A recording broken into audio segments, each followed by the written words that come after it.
মা একবার বলো তুমি কাঁদছো কেন?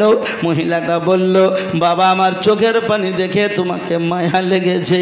আহারে সোনা মানিক আমার, আহারে কলেজার টুকরা, এত সুন্দর নোরানিময় চেহারা। বললে মা বলো খবর। বলে এই খবর, আমি আল্লাহর ওলির দরবারে গেছিলাম। বলে উনি কি বললেন? উনি বললেন বেটি আছে, বেটি হবে। বললে তাই নাকি? না তো হ্যাঁ। বলে মা তুমি পীরের দরবারে গেছিলে খালি হাতে না ভর্তি হাতে, তোর বিচার বড় মজবুত হবে। কেমন করে? বলে চক। তবে নানা নাতির মহব্বত একটু আলাদা। মা জননী দেখবি নানা নাতিকে মারার জন্য লাঠি খুব জোরে তোলে। ওই লাঠিটা যখন নাতির পিঠে বসায় তো এত আস্তে বসায়, মনে হয় নাতি বলবে না না আই লাভ ইউ আকা, আই লাভ ইউ আকা, আই লাভ ইউ আকা।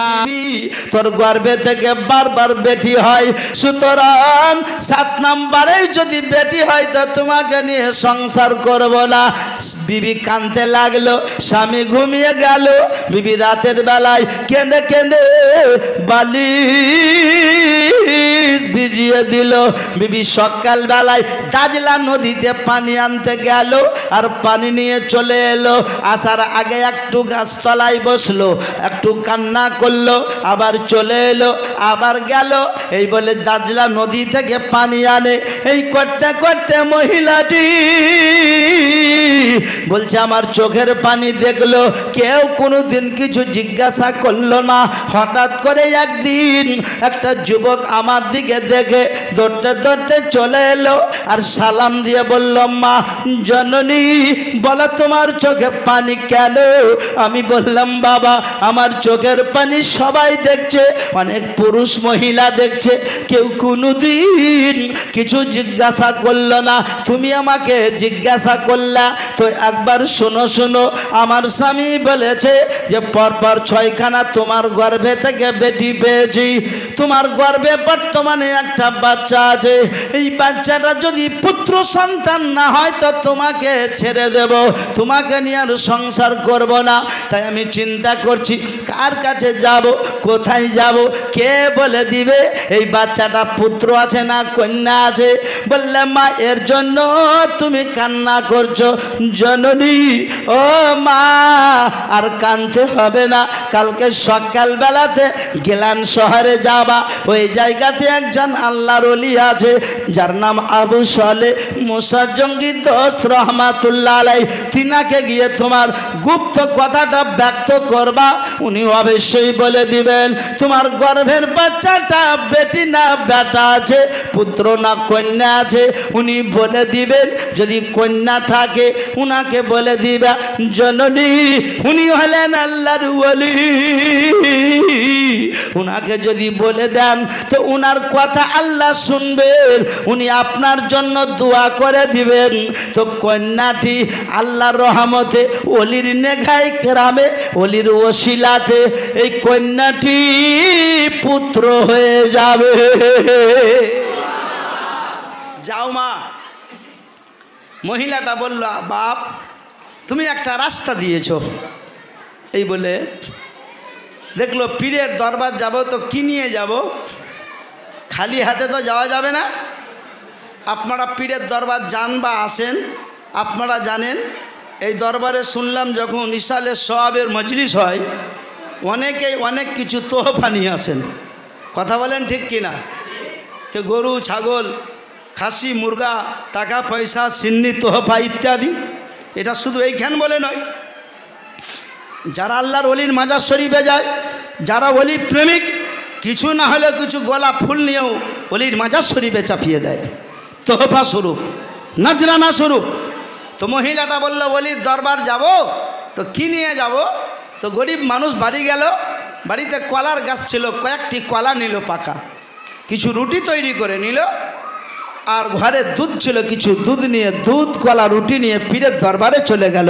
খুব সংক্ষিপ্ত আকারে আপনাকে বলছি, আপনারাও পীরের দরবার এসেছেন, খালি হাতে যাবেন না ভর্তি হাতে যাবেন এই ঘটনাটা আপনাকে ইনশাল্লাহ আমি বলে দিব। বেরাদরান ইসলাম। তো মহিলাটা দুধ কলা রুটি নিয়ে সকালবেলায় চলে গেলেন, আর মহিলাটা চলে গিয়ে সুবহানাল্লাহ। মহিলাটা গিয়ে করেছে কি দেখেন, মহিলাটা সঙ্গে সঙ্গে হুজুরের দরবারে হাজির, আর হুজুরের দরবারে যেমনই হাজিরি দিয়েছে তো সুবহানাল্লাহ হুজুরকে গুপ্ত কথাটা ব্যক্ত করেছেন, আর যেমনই ব্যক্ত করে দিয়েছেন তো হুজুর বললে মা তুমি একটু অপেক্ষা করো, আল্লাহর ওলি সুবহানাল্লাহ, আল্লাহর ওলি যিনারা হন তিনারা আল্লাহর সঙ্গে কথাবার্তা বলেন, আল্লাহর ওলি যিনারা হন তিনাদের অটুট পাওয়ার, কারণ কবি বলেছে নেঘায়ে ওলি পে ও তাসির দেখি বদলতি হুই হাজারোं की तकदीर देखी। আল্লাহর ওলিদের পাওয়ার, আল্লাহর ওলিদের ক্ষমতা, উল্টে ही चल चलते हैं दीवानगाने इश्क आंखों को बंद करते हैं दीदार के लिए। বেশক বেশক। আল্লাহর ওলি যিনারা হন চোখকে বন্ধ করে তখন সুবহানাল্লাহ আল্লাহর দিদার করেলেন, চোখ যখন খুলে দেন তখন বিশ্বজাহান দর্শন করেলেন। আজ আপনাকে আমি জ্বলন্ত কারামাত আমার গাউসে আজমের শোনাবো। আপনি যদি কোনো বিপদে পড়ে যান, কোনো আপদে পড়ে যান, কোনো জায়গায় যদি সুবহানাল্লাহ বাঘের সামনে পড়েন, শিয়ালের সামনে পড়েন, ডাকাতের সামনে পড়েন, কুকুরের সামনে পড়েন, গুন্ডার সামনে পড়েন, রাহাজানিকারীর সামনে পড়েন, খারাপ লোকের পাল্লায় পড়েন, একবার জবান খুলে যদি বলতে পারেন ইয়া গাউসে আজম মাদাদ গুন, তো সুবহানাল্লাহ আমার বড় পীর বলতেছে যদিও বাগদাদ শরীফে আরাম ফরমাচ্ছি তোমাকে কুচবিহার এলাকাতে এসে আমি রক্ষা করে যাব। সুবহানাল্লাহ। এত বড় কথা আমার গাউসে আজম জবানে বলে দিয়েছেন। তো মহিলাটি গেল আরজি করলো হুজুর স্বামী আমারে এই বলেছে, বলল মা একটু অপেক্ষা করো, এই কথাটা বলে মহিলাটা বসে আছে আল্লাহর ওলি, আল্লাহর সঙ্গে কথাবার্তা বলে ঘুরে এসে বলল মা বাড়ি যাও, হুজুর খবর। বলে মা তোমার খবর নিলাম তো তোমার গর্ভের বাচ্চাটা কন্যা সন্তান আছে। বলে হুজুর একটু দোয়া করে দেন, নচেত স্বামী আমাকে ভাত দেবে না, স্বামী আপনা আমাকে ছেড়ে দিবে, স্বামী আমাকে নিয়ে সংসার করবে না, 6টা বেটি আমার মাহারা হয়ে যাবে। আল্লাহর ওলি বললেন মা আমি আল্লাহর সঙ্গে কথাবার্তা বললাম, আল্লাহ বললেন আবু সালে মুসা তাকে বলে দাও তার কন্যা সন্তানই হবে, তার নসিবে বেটি আছে বেটি হবে, সুতরাং যাও বেটি আছে বেটি হবে। একবার বলেন মহিলাটা কোন অবস্থা হবে, মন মারা হয়ে কাঁদতে কাঁদতে চলে যায়। ওই যে আমার বড় পীর আব্দুল কাদের গিলানি রহমাতুল্লাহ আলাই পারসে আব্দুল মালিককে নিয়েছিলেন, হঠাৎ করে মুখটা ফিরিয়ে দিয়েছেন, মুখটা ফিরিয়ে দিয়ে বললেন আব্দুল মালিক একটু অপেক্ষা করো। ওই দেখো আমাদের বাড়ির দরজা দিয়ে কে যেন কাঁদতে কাঁদতে চলে আসছে। সুবহানাল্লাহ।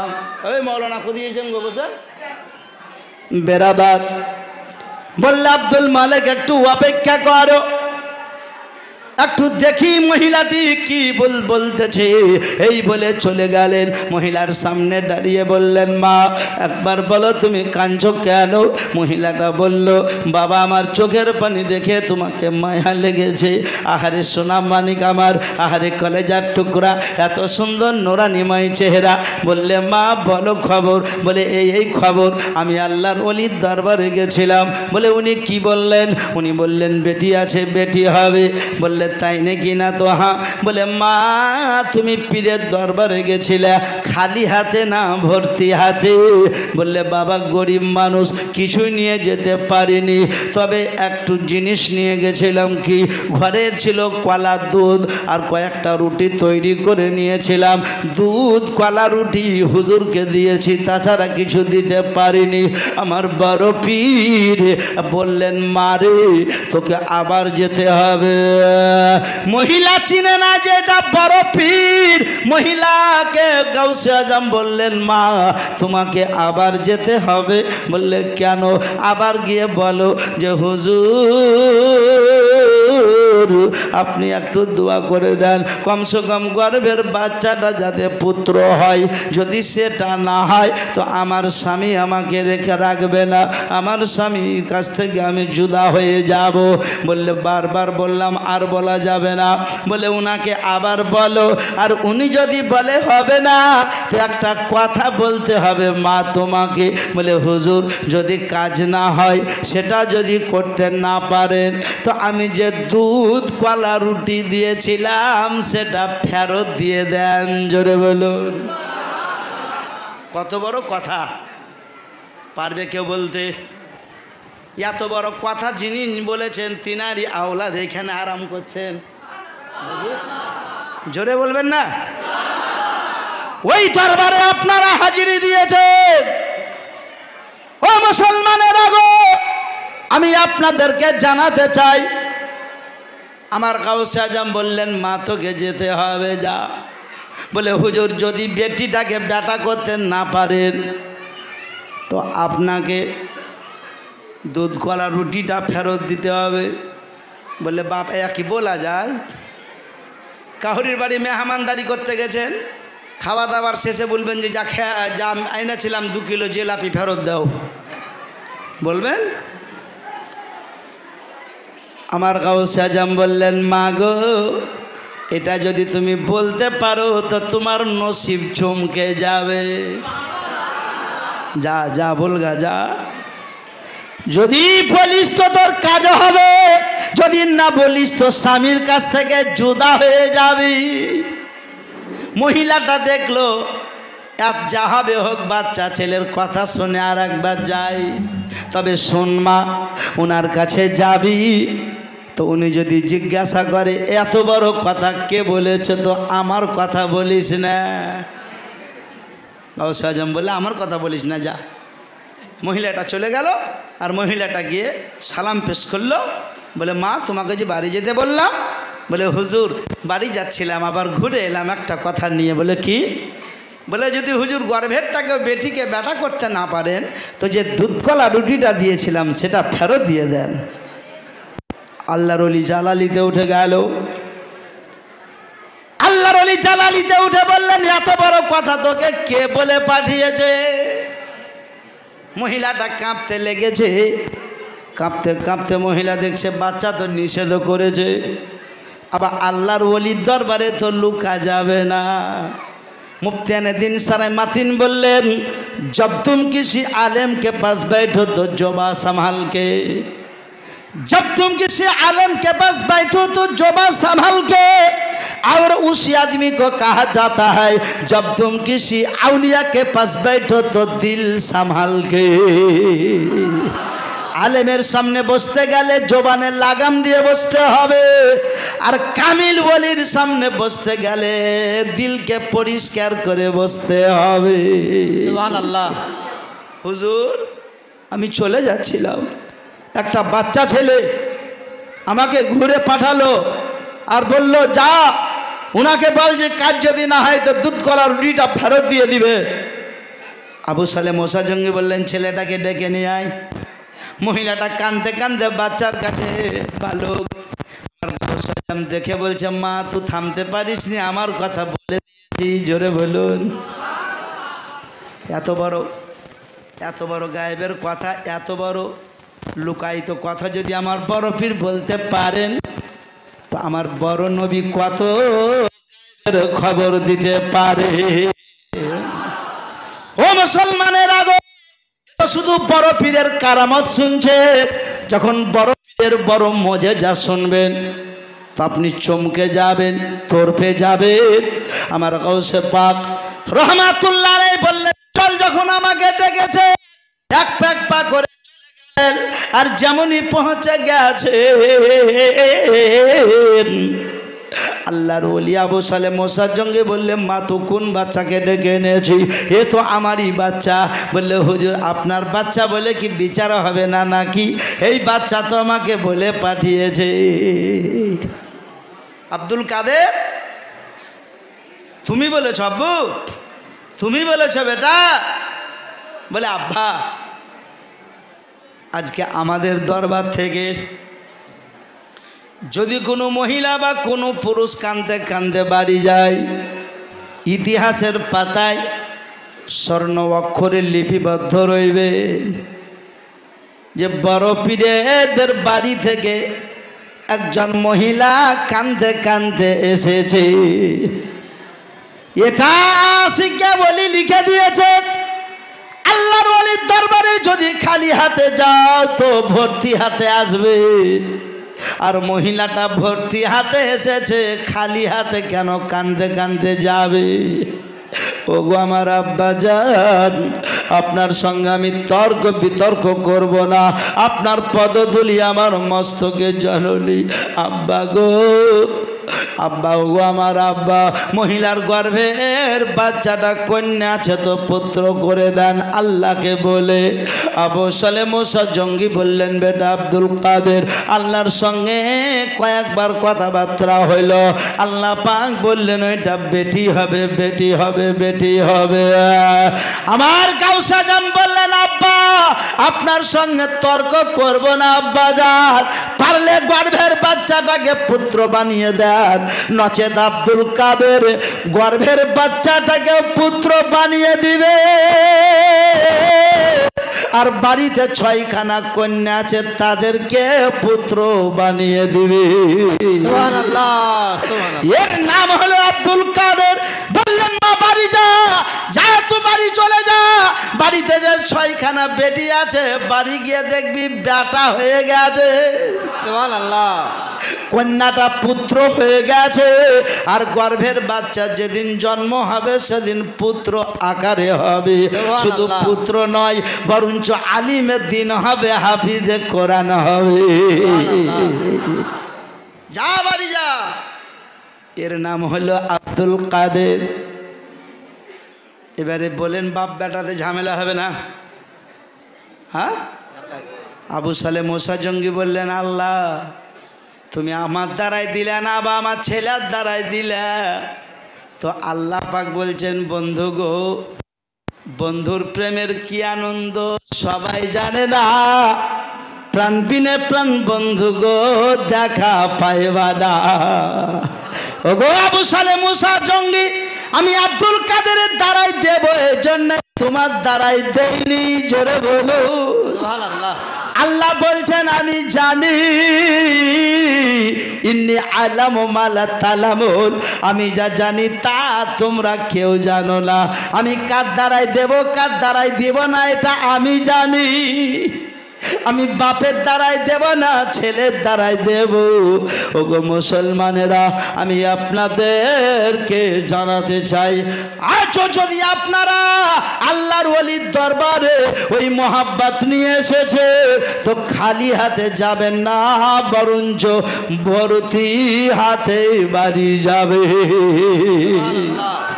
আর যদি দিলে কুটিলতা নিয়ে এসেছেন, তো সুবহানাল্লাহ, কখনো ভর্তি হাত পাবেন না। আমার বড় পীরের ক্ষমতা, বড় পীরের পাওয়ার, বড় পীরকে আল্লাহ এত ক্ষমতা দিয়েছিলেন, এত ক্ষমতা দিয়েছিলেন, আমি আপনাদেরকে শোনাবো। ও মুসলমানের আগো, আমার গাউসে আজমের পাওয়ার আল্লাহ এত দিয়েছিলেন, যিনি 5 বছর বয়সে, 5 বছর বেলা প্লাস বয়সে আব্দুল মালিক মারা গেছিলেন, তাকে জিন্দা করেছিল কেমন করে জানেন?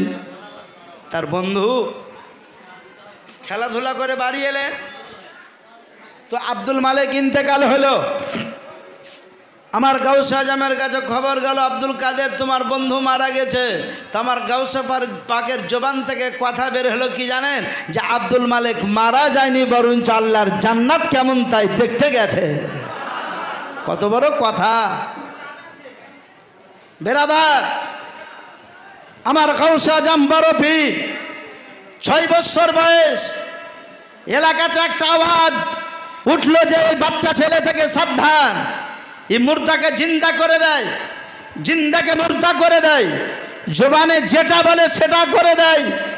এই গাউসে আজম একদিনের ঘটনা, মাথা চৌরাঙ্গি বা মাথা রাস্তায় দাঁড়িয়ে আছেন, কত লোক রাস্তা দিয়ে যাতায়াত করছে। আমার গাউসে আজম একটা মহিলাকে দেখে বলল, মা কোথায় যাবা? তো বলল, বাবা আমি বাড়ি যাব। তো বললে তোমার আঁচলে কি? তো মহিলাটা বলছে আমার আঁচলে ডিম। কিসের? না তো মুরগি। তো আমার বড় পীর বললেন ভালো করে দেখ ডিম না ডিমের বাচ্চা। জোরে বলুন সুবহানাল্লাহ। ভালো করে দেখ ডিম না ডিমের বাচ্চা। যখন মহিলা বলছে আমার আঁচলে যতটা মুরগির ডিম ছিল ততটা ডিম থেকে এক একটা বাচ্চা হয়ে শুধু কলবল কলবল করছে। সুবহানাল্লাহ এই সুবহানাল্লাহ। ছেলেটা, এই, তুমি জাদু জানো নাকি? বলে না। তো তো তুমি জাদু করে দিয়েছো জি? বলে না। বলে আমার আঁচলের ডিম ছিল বাচ্চা কেমন করে হইলো? বলছে মা তোমার নসিব ভালো, বাড়ি চলে যাও। মা তোমার নসিব ভালো, বাড়ি চলে যাও। বললে আমি বাড়ি যাব না, আমি বাড়ি যাব না, আমি তোমার নামে বিচার দিব। কোথায়? সৈয়দের দরবারে, গদ্দি নসীন পীরের দরবারে। বর্তমানে যিনি গদিতে বসে আছেন তিনার নাম সৈয়দ আব্দুল্লাহ সামাই রহমাতুল্লাহ আলাই। ওনার কাছে মহিলাটা চলে গেলেন। আর যাওয়ার পরে বলল হুজুর রাস্তা দিয়ে আমি আসছিলাম, একটা বাচ্চা ছেলে আমাকে জিজ্ঞাসা করলো মা তোমার আঁচলে কি? আমি বললাম ডিম। ছেলেটা বলল ডিম না ডিমের বাচ্চা? এই বলে আমার যতটা ডিম ছিল প্রত্যেকটি ডিম থেকে এক একটা মুরগির বাচ্চা করে দিয়েছে।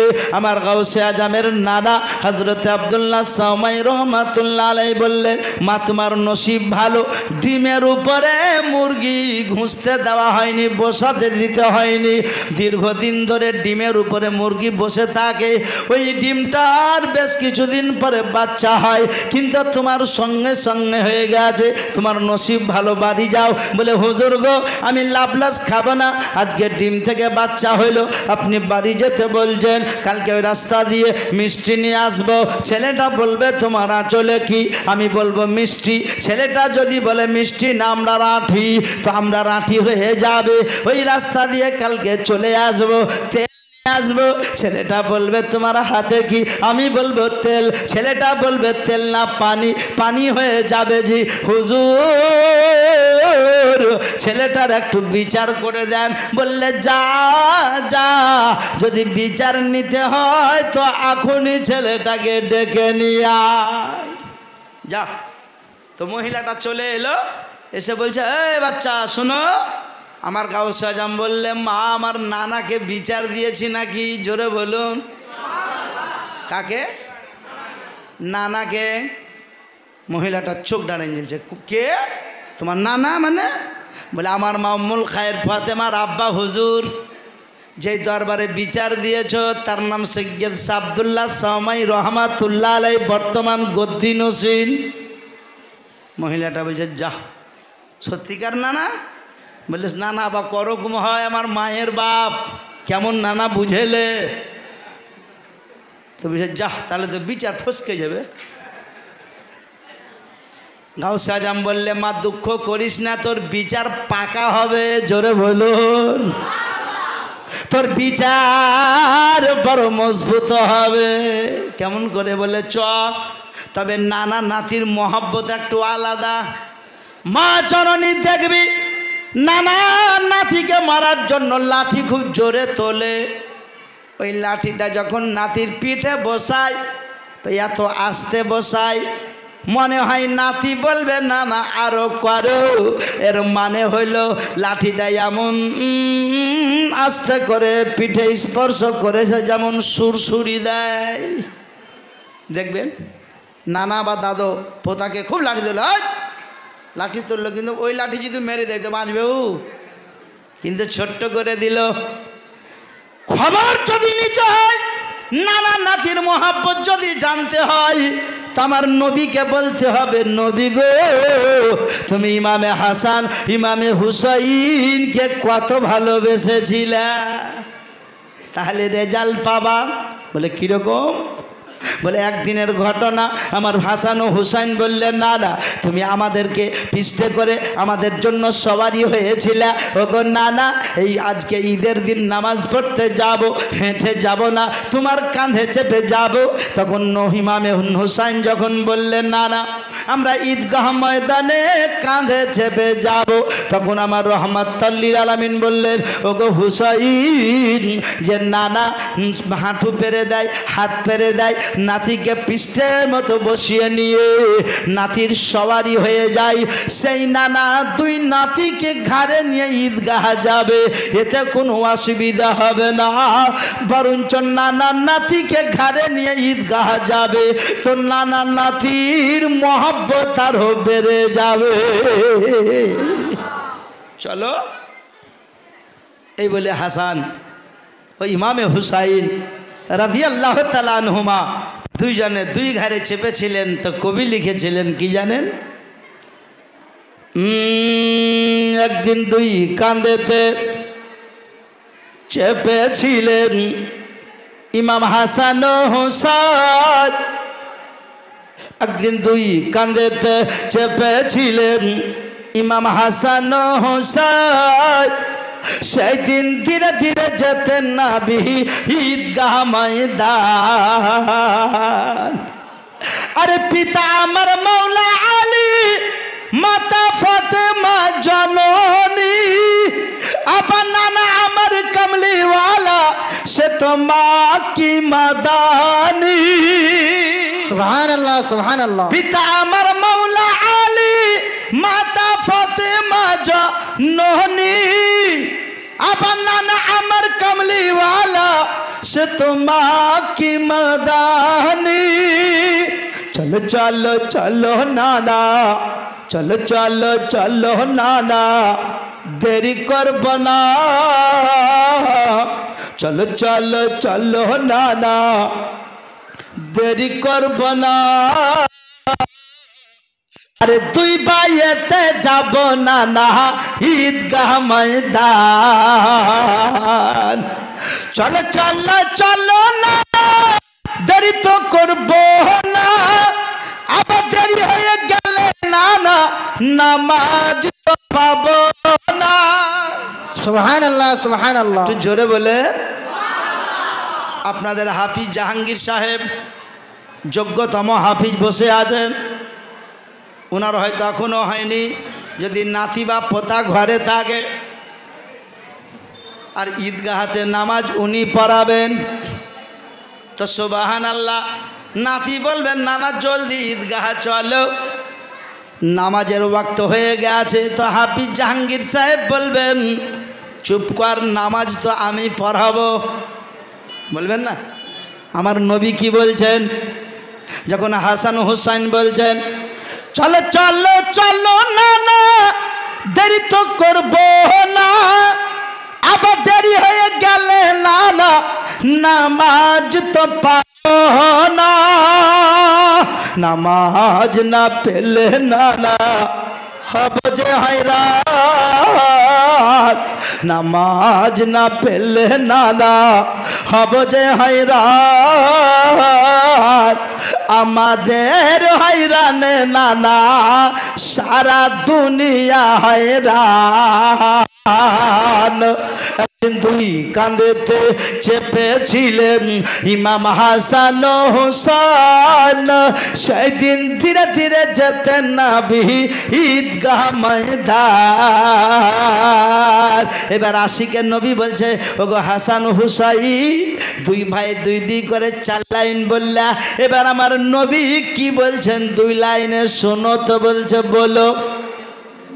নবী কি বলছেন সেটা কলমের ডোকে দেখেন। শুনো শুনো শুনো নাতি, নবী আমার বয়ান, আরে ইমামতি করব আমি তোমাদের নানা জান। সুবহানাল্লাহ, সুবহানাল্লাহ।